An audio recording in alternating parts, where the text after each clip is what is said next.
staring into that glass, and it was like I was back there. But I don't think in a harmful way. I don't feel as though I've harmed myself by going back to that. It's good because, you know, if you break it down, at the very least, I'm not going to have a drink today because, you know, why would you want to go back to that? Why would you choose that? And I'm not choosing it today, so...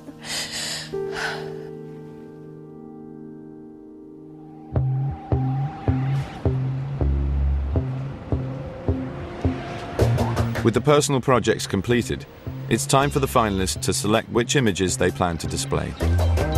By the end of today, either Liz or Lucinda will receive the ultimate prize for any aspiring photographer, a solo exhibition at a prestigious gallery and a published book. To help them select which 10 images to display, Liz and Lucinda's mentors have come to the studio to offer their advice. I think this is really good now. It's important to keep what you're about and your signature, and it's important that one can see you in the picture. Voila. Wonderful. I think this side needs to be a little bit higher. For the 2 days that we had to shoot, I think I've done so much better than I expected that I would do. I don't really know what the judges will think. I mean, I hope they see that I've tried to take on board sort of all their constructive criticism, and that I've tried to sort of loosen up a bit and be slightly more playful. When I look at the work that I've made for this assignment, I do think it's sort of progressed a lot. I do like the depths in some of Lucinda's pictures. It's not just a document of somebody in a library. They take you on some sort of mysterious journey. I definitely think Lucinda has a chance of winning the competition, and I really do hope that she does.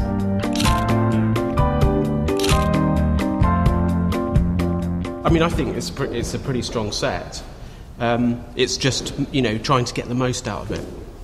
And remember, each picture must add something new.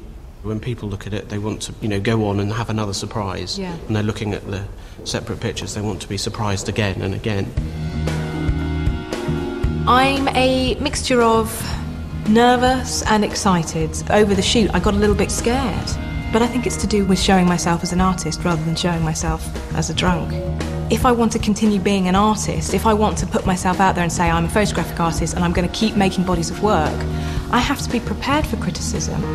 I'd like Liz to win. You know, certainly her work comes from the heart. It's got a sort of visceral, real quality, and I think that's what she was trying to achieve.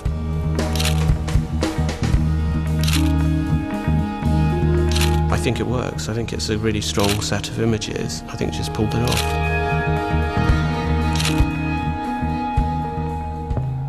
I think for the winner, we're really looking for a project that just sort of sings off the page. You look at it and you're convinced by it, you're moved by it, you're touched by it, and you learn something. The most difficult thing in this assignment is to produce a sustained body of work with every image as powerful as the next. We can't afford to have an uneven body of work where one image is really fabulous and the next one's very weak.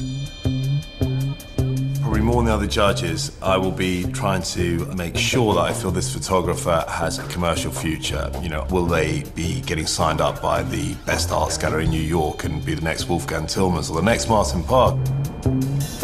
The judges must now decide which photographer they feel has the potential to take their project forward, to sustain future success on the international stage. First up is Lucinda. I think the thing that's interesting for us is that we look at the pictures, they're very beautifully lit. It's almost got a fashion feel to it, so it's very difficult, therefore, for us to work out what the real agenda is. I totally agree with Martin. Very beautifully, aesthetically pleasing, well lit. What I would think would be an excellent fashion shoot. But I wonder whether you lost the power of the narrative, because some of the early photos I saw of yours, there was a bit more story to them. I think it's the way that the sort of images work together, these balances of power and these relationships between the characters. Like when you put the images together, like this idea of the fighting over the books alongside the sort of coming together, and it's sort of picking up on these little human relationships. Some of the work is very whimsical. I mean, there's a lovely one which sort of has a little girl overwhelmed by the scale of the books, and she has sort of an Alice in Wonderland character to me, and I thought that was very successful. But I'm wondering also whether you shouldn't be pushing the sinister quality that seems to be there. I don't feel that they're quite sinister enough. I'll give you an example. This looks a bit dark, but he just looks a bit too angst-ridden. But do you not think when they're put together, you sort of read between the pictures and you're sort of Not picking... enough, Lucinda. No, there's not enough dialogue going on between them. It needs to be stronger. It needs to be this more multi-layered approach. I think the one of the girls surrounded by the books works with the guy sort of pacing up and down, and this being sort of like this hiding within the environment, and this sort of balance of power between them, like why is she hiding, what's she hiding from, is he looking for her, will he find her, sort of provoking these sort of questions. My feeling, Lucinda, is that you might have become a little bit too seduced by the craft. I mean, you are a very craftsman-like photographer, and your lighting, the way you direct your actors is remarkable for somebody of your age. But I think the reason why you're using a particular library, any library, isn't coming through strong enough for me. You take very beautiful photographs, which is great. I love beautiful photographs. I want a third dimension, and I don't think it's there right now. Whichever way it goes, I think you've had a tremendous 3 weeks, and certainly enjoyed your work. I think for your age and having just graduated, you show enormous maturity, and look like you've got a fantastic future ahead of you. Thank you very much. Thank you. Thank you, Lucinda. Next, the judges summon Liz to talk about her project. In the process of editing, she's decided not to display the most personal images, believing they were too different in style from her more staged work. I think the first question I have for you on this is, I was expecting a much more painful body of work. Okay. I'm surprised. It's quite, and this isn't necessarily a criticism, but it's quite a light touch. I mean, some of the photos have almost elements of humour, or you could say... Exhilaration? Yes. Was that intentional? Tell me how we got there. Although my drinking days were very dark, I did laugh. There were moments of fun, and what I wanted, I guess, to reflect was that, you know, a lot of moments are emotionless because you're too drunk to have emotion. Some moments are very lonely, very sad, very false. I wanted to try and get a cross section of the different emotions. It seems to me, to some extent, that where you are photographing what would seem to be the more painful moments, there seems to be a truth. But on the other hand, some of them I think lack... I show you this photo here. You know, it lacks something. It Real emotion. Yes, I mean, it's too posed. We don't believe it. We don't exactly. believe it. That's the thing. It doesn't quite work. These have emotional truth ingrained in them, and this is just lacking it.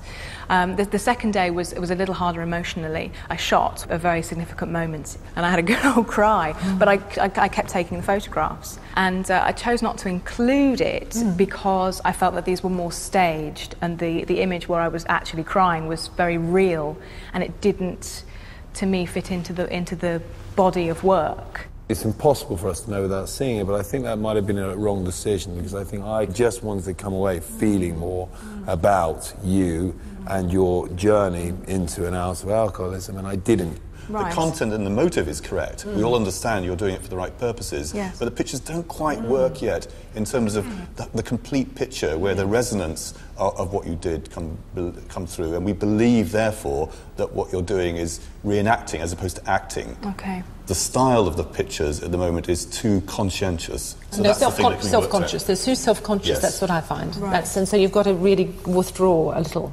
and trust your instinct a bit more, because you've got a very good visual instinct, I feel. Well, thank you very much, Liz. Thank you. Well, I think this comes to the stage where we have to ask you to leave the room while we do some discussion around. Thank you very much. Thank you. Coming up, the judges must choose between Liz So raw, isn't it? There's no acting here, it's the real thing. and Lucinda. They are very beautiful photographs. But there can be only one winner of Picture This.